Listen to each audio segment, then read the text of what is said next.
Suñu Presse à la présentation, Mam Anta Diamé. Bonjour. Les engagements pris par le président de la République, Bassirou Diomaye Diakhar Faye, pour la poursuite de la modernisation des cités religieuses lors de sa visite effectuée vendredi à Dakar dans des foyers religieux et les mesures de l'État pour lutter contre les accidents de la route sont les sujets les plus en vue dans les quotidiens de ce samedi.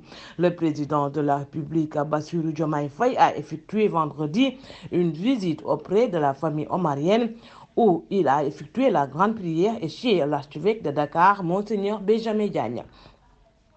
Le président s'engage à poursuivre la modernisation des sites religieuses. Titre Le Soleil. Le journal rapporte que le chef de l'État, Bassirou Diomaye Faye, s'est engagé à reprendre les travaux de la mosquée omarienne.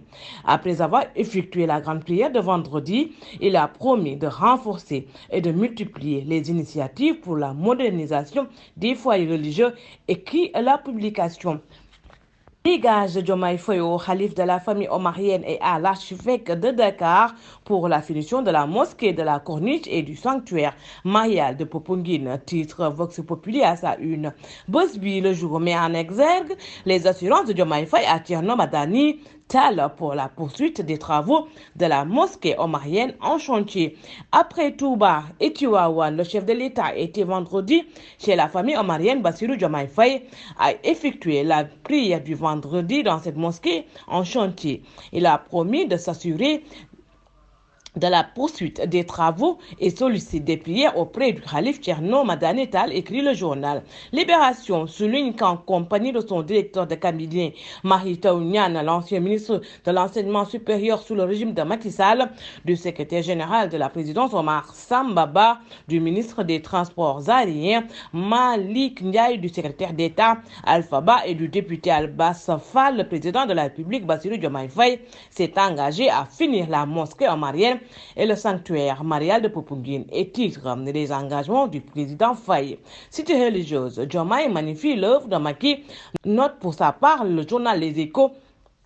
La publication indique qu'après avoir assisté à la prière du vendredi à la mosquée de la famille omarienne, le chef de l'État a magnifié le travail accompli par son prédécesseur dans les cités religieuses, une œuvre dont il s'est félicité et qu'il compte pérenniser en faisant plus et mieux, d'autant plus que les guides religieux sont des piliers de la cohésion sociale et de la stabilité du pays. Rapporte le journal. Bassirou Diomaye Faye s'engage pour la finition des travaux de la mosquée omarienne et du sanctuaire marial de Popenguine. Titre à sa une le journal Source A. Sud Quotidien s'intéresse aux vieilles relations chef de l'État et foyer religieuse et titre l'éternelle quête de Baraka.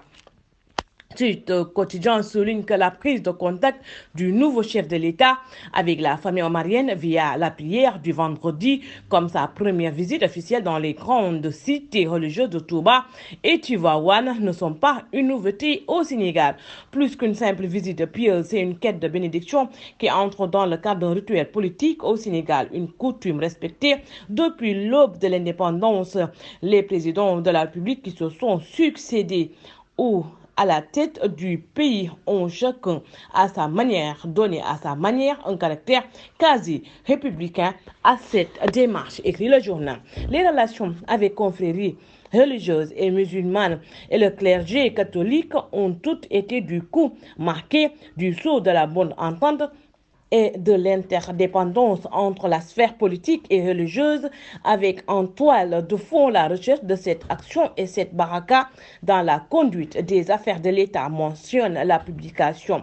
Selon le quotidien en effectuant la prière du vendredi à la mosquée omarienne et une visite auprès de l'archevêque de Dakar, Monsieur Benjamin Diagne, le président Faye poursuit son pèlerinage.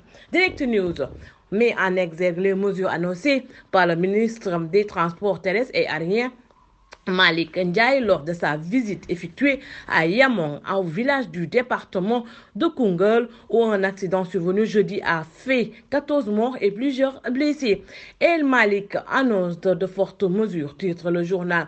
Parmi ces mesures, une série de rencontres de tous les acteurs pour une mise en œuvre d'un plan d'action axé sur la sur la digitalisation du processus de l'obtention de permis et de cartes grises et annoncé, note le journal. Le passage au permis à point et l'installation des centres de contrôle technique modernes des véhicules dans les 8 pôles de développement, d'abord, ensuite dans les 14 régions, ajoute le journal.